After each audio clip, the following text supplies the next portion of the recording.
Hello, and welcome to Sports, Politics, and Occasionally Cats. My name is Emmett, And I'm Mark. and this is our very first episode of our new podcast. We did a podcast class together this last spring, and we did our own podcast for that show, but this is a joint one that we're doing together. Well, thanks, So Emmett, for letting me be your co host on SPOC. I'm really excited that we're going to get to work on this podcast together. yeah, this has been my dream ever since the Tyreek Hill leaving Kansas City thing. Oh, tell me about that. What started that? How'd that get that dream going? So one day I got picked up from tutoring because I do tutoring in college, Okay. and my mom told me that Tyreek Hill was traded from the Chiefs. I'm like, no way. So I Google it on my phone. Yep, traded from the Chiefs. And how many draft picks did we get? Come on, come on. I also don't remember that, but We got a handful, a lot. yeah, but that's not enough for a person that was a building block of our dynasty. But anyway, so I made a not one but two rant videos calling out Veach and saying how he should be fired and how that was a horrible decision. But it all worked out after Worked that. out pretty well. I think Trent McDuffie was one of those draft picks. And Yeah. remind me, how many Super Bowls has Tyreek Hill been to since then? How Dude. many is that? Is that a goose egg? I see big zero. What, loser kind of Yeah. thing? And Tyreek Hill's also had some problems since he got to Miami too. But that's Yeah. Didn't his girlfriend or wife burn his house down? I haven't heard about that one, but I've heard my fair share of Tyreek Hill drama since he became a Chief. And Anyway, but that got us on the road to a podcasting, and the Chiefs certainly have done well by that trade and given us lots to talk about. yeah, So tell us, let's tell our listeners why we came up with the name Spock. so sports, politics, and occasionally cats. Sports was so we could draw like me, Joe, you, Danny in. Politics was so we could draw Dad in because Dad likes politics. Yeah. Oh, and then cats was so we could draw my mom into it because my mom's a big cat person. On the show, we'll call her Miss Dana. Miss Dana. For I think reference. that's a good name. That'll resonate with people. You know, it's funny as you were talking about sports, politics, and occasionally cats. Guess who came walking behind me announcing her presence? Twiggy. Twiggy the cat. We'll bring her on the show someday. Yeah. So today's episode, we're just going to start off real easy. We're going to talk about the Chiefs schedule that came out, and I'm and I'm gonna and I or both of us are gonna try to find rationale for why they scheduled some Chiefs games the way they did. Which let me just say, if I was Goodell, I wouldn't have made certain games Sunday night or certain games Monday night games, especially considering we're playing teams that won all of 3 games last year. On what night? Is that on a Sunday night or a Monday night game? There's both. There's a Sunday and a Monday night game against those teams. Okay. But that just shows you one thing. The Chiefs are more like America's team because we can draw audiences from Maine to Washington and California to New York. So we're big time. We're going to take those Cowboys and dethrone them as the America's team. What do you think of that idea? Yeah, and I'm sure Curtis will love that. Yeah. Hey, that's a great guest idea, Curtis. We'll get him on here. For those of you who don't know, Curtis is our friend, and he is a die-hard Raiders fan. Cowboys. Oh, no, Cowboys fan. How could I say that? Anyway, back to the schedule, Emmett. We'll get back to Curtis some other time. But tell me, I like the schedule. I like the idea they're going to Brazil for the season opener. I think that'll be kind of fun with the Chargers, kind of a neutral territory, if you will. Yeah. And they've got a lot of prime time games, maybe not as many as last year, but still a good handful of them. It'll be fun to watch them sometime other than right at noon or 1 o'clock in the afternoon. Although one of their primetime games is Sunday night against the Giants, and if if you're new to football, the Giants went 3-14 last year, so Mahomes is gonna have no problem with the Giants this year. Yeah, let's not say that this year. Every year's a new season. You never know. The Giants, who do they have for their quarterback now? I've lost track. Winston, Jameis Winston. Jameis Winston. Okay, Yeah. well, maybe, I don't know. What do you think of that one? I Probably mean, not. yeah, probably not. Jameis Winston isn't. I mean, Jameis Winston's not at the level that Brady and Mahomes are at. Oh, yeah, that's an easy one. So we'll play them on a Sunday night game. That'll be pretty cool. And then we play the Jaguars on Monday night in this season, which again, Jaguars 3-14 this year. Yeah. And Trevor Lawrence is not a very good quarterback. So I don't know what they think they're gonna accomplish by having that game on it. I think the NFL is hoping that the Jaguars make a rebound from what was a pretty dumpster fire season last year. And, you know, I think Trevor Lawrence, he's got some potential yet to be brought out in him. And certainly he'll do better than Jameis Winston, I think. He's got a better track record than Jameis. Yeah. And then I noticed this year the Chiefs have more 12 o'clock games than they did in previous years. My guess is losing the Super Bowl by what 18 points will make you have more noon games. Yeah, that's insult to injury there. That Super Bowl game was a pretty big blowout. But yeah, they also got other teams they want to get in there. Philadelphia's ascending because they were Super Bowl, so they'll want them a little more prime time. And I think some of it just goes to, not overexposing the Chiefs too much on prime time, so it doesn't become the NFLC, meaning the National Football League Chiefs. Yeah. And I mean, there are some games at 12 o'clock that I totally get. Like the Chiefs play, I believe, the Colts at 12 o'clock. The Colts were a dumpster fire last year. That I understand. Yeah, well, it just means we're going to have to get our act together much before noon on some Sundays, unlike last year. What else do you like about the schedule? I like that they're playing in Brazil. That's nice of them to play. Yeah.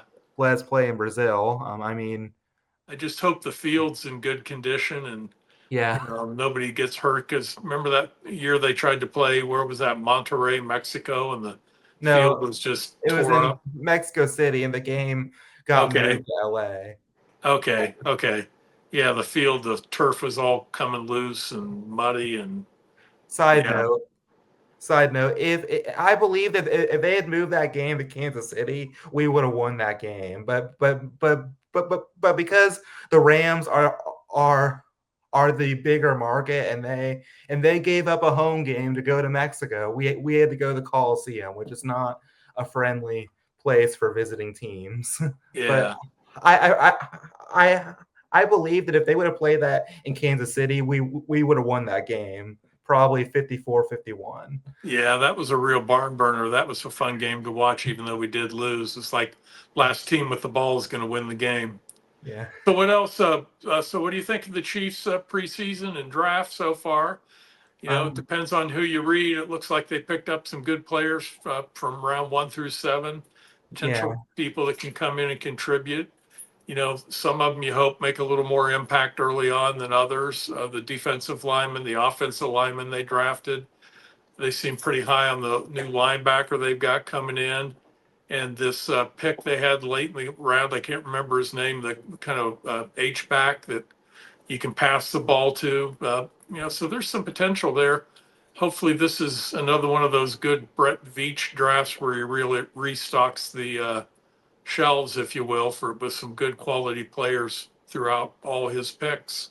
Yeah, I'll be honest. I'm just happy the Chiefs aren't stirring controversy like they were last year, like with Bugs and all the horrible stuff he did, and then the horrible things Buckner. I'm saying his name wrong, but Harrison Butker's controversial comments, the horrible things he said at that graduation. I don't know if wouldn't put him in the horrible category, but I'd put him in the category of it got people talking and offended some people, and other people were rallying behind it. But yeah, that was a lot of distraction heading into preseason last year. from that regard, it seems pretty quiet this year, which is probably a good thing. You think that's an indication of just how focused they are to reset after that embarrassing loss in the Super Bowl last? Yeah, I'll be honest, and this is a little side note. I watched the first 3 quarters of the game, and then at the Again, fourth, no, you would. no, on Super Bowl Sunday, I Oh, watched the first 3 quarters, and then okay. and at the fourth quarter, I'm like, yeah, we're not winning this. So I Yeah. started to listen to Mitch Holthus, our Chiefs radio guy. Yeah. And for those of you that don't listen to Mitch Holthus, he has a little thing he says at the start of the fourth quarter. It's time to, and then his second guy, Dana Hughes, joins him and says, "Put the hammer down." And I said to myself, it's kind of hard to put the hammer down when you're down by 18. Yeah. Had they even scored by the fourth quarter? uh, Who knows? It was yeah, such a blowout. I mean, by halftime, you're like, oh, I might even pay attention to commercials this year. That may be the best part of the game.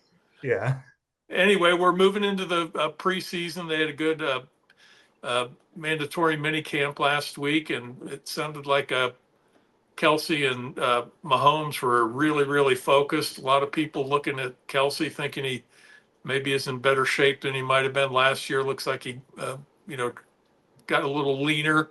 Mahomes is always working nonstop. He had a lot of guys down catching balls in Dallas all summer, and like always, they're optimistic about their wide receiver room, which you hope it will come around. We got to be worried about what catches up to Rashee Rice with yeah. last summer's speeding ticket and reckless driving, whatever else he got charged with. Wasn't he driving like 100 miles an hour on a highway or something? Yeah, What ran happened? somebody caused a wreck, and Yeah. then may have somebody left the scene. Anyway, we'll see how that plays out. Sooner they get that resolved, the better. Though I think and plus, say he sits out the first 2, 3, 4 games of the season, I think it just helps him in his recovery and have him there for the stretch run. They've got a couple good receivers coming back. Juju and Marquise Brown. I think those guys can more than handle it. And Yeah. but we lost, a couple people, Jalen Watson, Yeah. and others. But yeah, so pretty excited for the upcoming season, Emmett. Yeah, I'll be honest, this is on the Xavier Worthy thing. I honestly, he might. I mean, there's a chance he won't get too much of a punishment because because he's a part of a dynasty, and I just read a book on the Patriots dynasty, and they had a whole chapter, several chapters on Deflategate, and Yeah, and the punishment Tom Brady got. Well, I'll be honest, and after reading that book, if someone like Alex Smith had done what Tom Brady did, he'd be gone for a season, maybe. Just the fact that it's Tom Brady and he's a part of a dynasty made them go easier on him, I feel like. So you might be right. I don't think Rashee Rice is gonna get too much of a punishment because Yeah. he's a chief. Well, they'll propose 4, and then he'll appeal, and they'll settle on 2. That's my Yeah, hope, yeah. as Same as the opposed to 6 Astros. and 3. Yeah, same as the Astros didn't get much of a punishment when they cheated to win a World Series. When they beat on the trash can. Yeah, and people, and I was watching videos a while ago. People say they got punished, but they got to keep their World Series title, and to me, that's not being punished. Yeah, a few of the individual players, like our ex-Kansas City Royal Carlos Beltran, he's got fired from being the Mets manager and probably going to struggle to get back into baseball. I'll be curious see how that affects his Hall of Fame ballot. But yeah, it always seems like teams that are making a good run and forming a dynasty, maybe. Of course, that's just the narrative people like to put out, that they're getting treated differently. Like, oh, the Chiefs, they never get any penalties. Oh, somebody sneezes in the direction of Patrick Oh Mahomes, they get yeah, a roughing the passer kind of thing. And, a lot of that's just sour grapes. yeah. So I'd like to maybe switch to the Royals for a second. Is that okay? That sounds good. Yeah, I got my rant in about people being unfair to the Chiefs, so I'm happy to move on.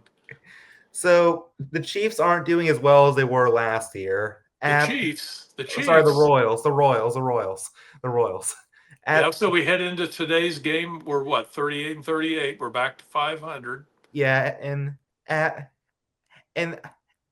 keep in mind, I wrote this script several weeks ago, so this information isn't up to date. But at the time I wrote this script, they were 31 and 19, which is a lot better than they were at the point I wrote this script this year. Does that make Oh, wow. sense? You wrote that a long time ago. But so my question to you, could you see the Royals send Salvi down to AAA this year like it did MJ? Ain't going to happen. Salvi, no way. They can't move him down. They'd have to release him, and they'll never release him. And while your script is a little dated, Salvi had a great hit last night in that game, the win against the Padres, and he's coming around. Yeah. I think just last year he had a real tear with runners in scoring position. Not doing quite so well this year, but I don't know that last year was a good sample and whether this year is. So it's heating up in Kansas City. So hopefully Salvi starts making a few more timely hits. I think just having Jack Caglione come up has, while he's still, he's hit a couple home runs, he's got some RBIs, he had 13 hits in his 15 games. But so I think he's coming around fine. But I think it just took some of the pressure off of people like Salvi and Vinny and not so much Michael Garcia. But I think those two in particular were pressing a little bit, maybe even Bobby. So just having a little more power in the lineup might make everybody kind of calm down and relax and get the barrel on the ball. So we've already lost Renfro, lost as in DFA, which is he's yeah. But well, you could see that coming all spring and into the early part of the season. I mean, I think they tried to give him a good chance to come around, but it was probably the right move, even if they did have to eat a big chunk of salary in doing it. It was, and look who they brought up Drew Waters and John Rave. And, Drew Waters is contributing. I mean, he's not, hitting 300 like he was early on, but he's still doing strong. And he got a good timely hit last night. And his defense is definitely up there. Renfro's was dropping off pretty steep. yeah, So I think that all in all was, the right move to make. I feel bad for Renfro and potentially ended his career like that. But on the other hand, it's a business. And the Royals ate some money to make the team a little better, hopefully in the long run. Yeah. So do you see any players getting traded at the deadline this year? Like Waters, maybe we could maybe get rid of Waters. I would never cast it as get rid of. I'd find it as a way to improve our team. That's a great question, Emmett, right now. Because, a week or so ago, they blew 3 against the A's. They lost a couple against the White Sox, and the Yankees had come in and really plastered them all around. And you were kind of thinking, and what were they, 7 games below 500 or 6 games, something like that? Yeah, by the time when the Yankees came into town before first pitch on that Tuesday, they were 34 and 32. Wait, yeah, 34 and 32. By the time the Yankees came through, or I'm probably gonna call them the Stankies on this show. You and your nicknames for teams you don't like. And then the Athletics came through. By the time they lost all 6 games, they were 32 and 34 and 38, and then they just had to claw their way back the last few days. Yeah, but my point is, I think this time last week or a week or half ago, we're kind of like, okay, this thing's not going to go anywhere this year. So let's maybe move on and trade some veteran players, like maybe somebody out of the bullpen, see if they get. Here's why the camera was jiggling, and we had a little guest coming onto the camera. So that's our cat Twiggy that will tell the story of her maybe later in the summer. She had to come in and kind of check the camera out. Anyway, thank you for that cameo, Twiggy. You can go lay by your brother Logan on the floor, please. Oh, there we go. We got cats in. Cats. Whoa. Yeah. So can you sign cats for our NASL? Yeah, an ASL. Like the whiskers, like you're pulling on the whiskers. Now she's trying to scratch herself on the tripod holding up the light. Twiggy, you're not a production assistant. Move. I'm very sorry about this, people. We're all brand new to this. Yeah. Do I call tech support for this one, Emmett, or am I I on my mean, own? it's kind of hard to call tech support because tech support's upstairs Okay, or doing the podcast. maybe I should call animal control. Uh, Don't tell. Oh, mom might hear this if she watches our podcast. Okay, back to the Royals.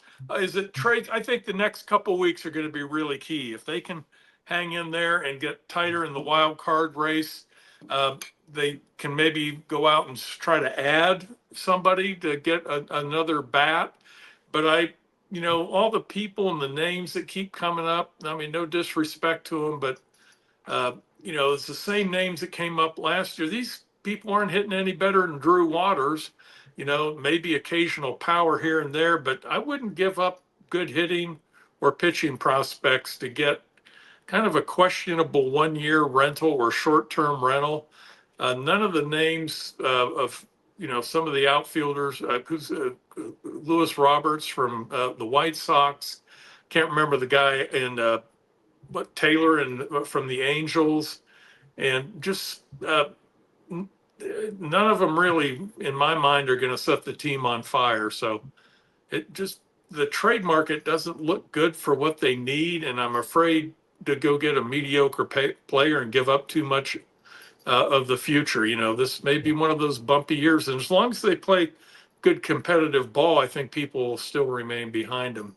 And the one thing that will make every Royals fan angry, and I want to preface this with this isn't a threat, but if they trade Salvi, I will be mad. Well, I think you won't be alone if they do that, but I don't think that's going to happen. Salvi's going to end his career here and go to the Hall of Fame. And the second Royal, who'll be a Hall of Famer, he'll be all Royal, all Hall of Fame, and then they got to retire his number and put it up there with George and Frank's and also retire Nick Gordo's Hauser's. number. And what's that? I'll also retire Gordo's number. Did they retire his number or just put him in the Hall of Fame?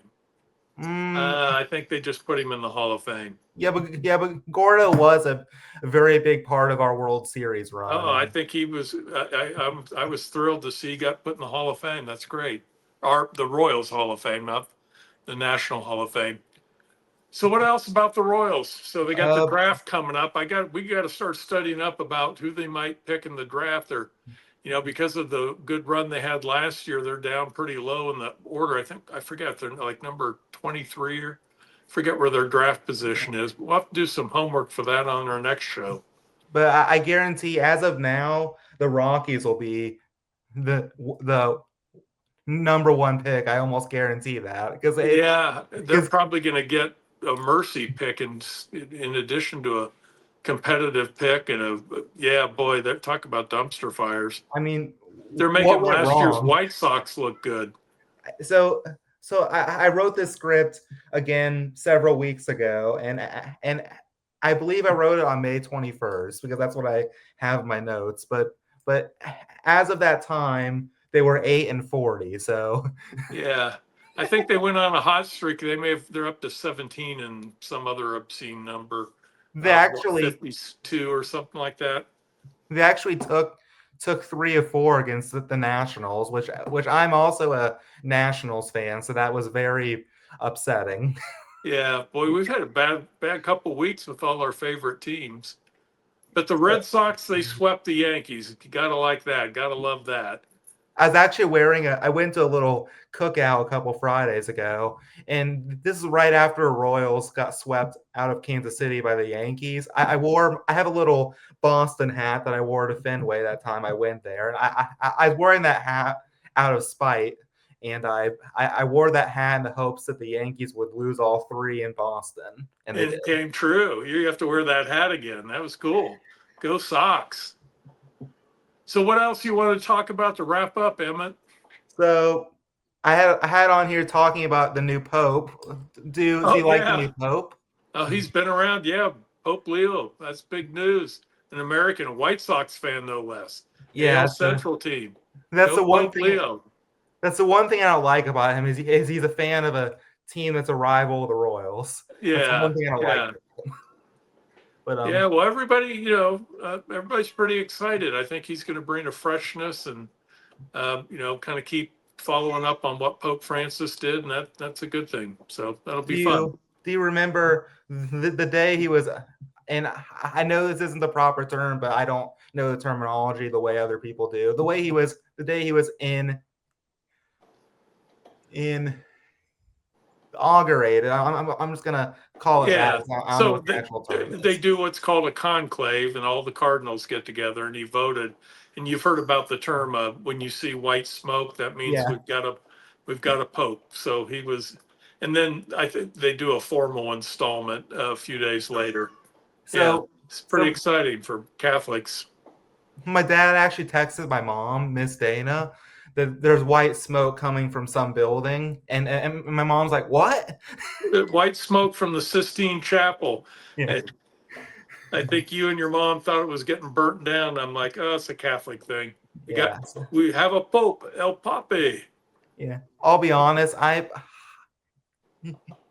not Catholic, so I'm not too deeply invested in the Pope, but I do feel bad for the fact that Pope Francis one day he was washing people's feet or whatever it was, and then the On next Holy day Thursday. Yep. and then Next the day. next day he died. I do feel kind of bad for the fact that that's the way Yeah. it happened. Well, he's in heaven now in God's hands, so he should be in pretty good. He did a lot of good things, and it's part of the cycle of life. And so Pope Leo comes in behind him, and he's a good baseball fan, so that's got to be good for baseball too. So, So anything else, Emmett? I'd This like has been to fun. I'd like to finish with a little teaser about Oreo. Ooh, So Oreo? You mean the cookies? so when my mom and dad got married in 2015, my dad had a cat named Oreo, and I'm gonna let my mom tell her full life story. But here's a little excerpt. Um, Yeah, it so would be good to have Miss Dana on. I'm sure she can talk about a rescue opportunity for Oreo after so many years of benign neglect by me and Joe. Uh, Poor Oreo thought she'd gone to the Shangri-La for cats when your mom came on the scene to help her out. So Miss Dana will come on and tell us the story of Oreo. yeah, so We, we and need to me ask and her about her other cats too. yeah, Hobo, and Abby, who Abby. she had when I was a baby, and I Yeah. mean, I don't want to give away the whole thing, but I'm going to say this: me and Oreo were the best of friends in our last couple of years, and my mom always said I was her cat buddy, which is great because, and I mean, that cat loved me, that cat loved my mom, that cat loved my dad. All, Sometimes. all that you probably love mom a little bit more. Yeah, I would and agree with that. and not to end on a not to be a Debbie Downer here, but we dropped her off at the vet on the day we went up to my brother's undergrad graduation in Kirksville. So that's Truman State University. And we get into the parking lot, and my mom gets a call saying they put her to sleep. And I kind of wish at the time I wish my mom would have told me then and there that that happened. But the reason why she didn't was because because we were there to celebrate Joe, and she didn't want me being a crying the whole day. But so I found out on the way home, and I actually wasn't as upset as I thought I'd be. But Well, but it just shows how attached you were to Oreo. So of all the cats, she's probably your favorite. So I look forward to Miss Dana coming on and yeah, sharing with us her story about Oreo. unfortunately, Miss Dana couldn't be here. She's at a sew-in today, and if we wanted to have her a part of this, we would have had to record this, then record the part with her tomorrow, and then fuse the clips together. Which I'm not. Well, My skills at let's editing are not the greatest, so, and that wouldn't have worked very well. well, I would have not been able to do that. let's not get caught up in all that nonsense. But yeah, your mom said at a sew-in yesterday and today, and she's probably in seventh heaven. 2 whole days of sewing and not having to put up with us. Pretty good day for her, I'm sure. Yeah. So, Emmett, let's wrap up this edition of Sports, Politics, and Occasionally Cats. thank our viewers for coming in and listening and watching us. And We'd like to thank you tell them for where watching. they can find us, Emmett. We'd like to thank you for listening and watching our podcast. We're going to be posting these episodes on YouTube under our new channel, Sports, Politics, and Occasionally Cats. And I'm going to do my very best not to misspell occasionally, because I did somehow manage to do that. Oh, you didn't have to tell our audience that. That was all the pre-production kind of snafus. Well, I mean, the thing is, I'm just very embarrassed because I'm in college and I misspelled occasionally. Yeah, things like that happen. Anyway, so we're going to be posting it on YouTube. And then later on, as we get more into this and have a foundation, we're going to start posting on Facebook and Instagram, and hopefully someday Apple Podcasts, if we can get on there. There we go. So if anybody sees us on YouTube, please share it with others. We want to bring more people into the podcast because we're going to talk fun things about sports, politics, and occasionally cats. So we'd like to thank you for watching. Please like, share, and subscribe to our podcast, as it helps fuel our mission to be as popular as the Kelsey brothers. And in episode 2, we will do our very best to have Miss Dana on to talk about Oreo. And then once she's on that episode, she can talk about whatever she wants about cats. But she's got to do Oreo first. That's the contract we sent her and she signed. We don't have contracts. Yeah. Anyway, Dad, it was great to talk sports with you for 31 minutes. I loved all 31 minutes of it and counting. It's been fun. I look forward to doing it again. Take care. You too. Bye. Bye. I love you. Love you.